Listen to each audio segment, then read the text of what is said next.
અરવલ્લીમાં સાબર dairy સામે પશુપાલકોનો વિરોધ હજુ પણ યથાવત. સતત બીજા દિવસે મોટા ભાગની દૂધ મંડળીઓ બંધ છે. 900 ઉપરાંત દૂધ મંડળીમાં 20 લાખ લીટર દૂધની આવક પણ બંધ થઈ. દૂધ મંડળીઓમાં તાળાબંધીની સાથે પશુપાલકોએ વિરોધ નોંધાવ્યો. પશુપાલકો સાબર ડેરી પાસે 25% નફાની માંગ કરી રહ્યા છે. ભાવ વધારો ન ચૂકવાય ત્યાં સુધી પશુપાલકો દૂધ ન ભરાવવાનો નિર્ણય પણ લીધો.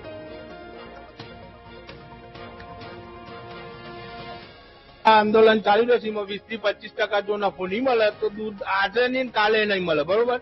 અને જે બીજું કા બધા 30 લાખ રૂપિયા આપીને બધા જો નોકરી ચડે છે એ રૂપિયા મેળવીશ કે એનો હિસાબ બતાવવા મળે.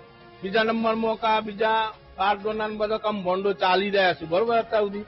અને જે મેન્ડેટો ખરીદવાના 25 70 કરોડ રૂપિયા લેવામાં આવશે એ પૈસા કેવા મેળવવામાં આવશે. અને નેતાઓના ખર્ચા માટે અમારે ડેરીમાંથી પૈસા કાઢવાના હોય.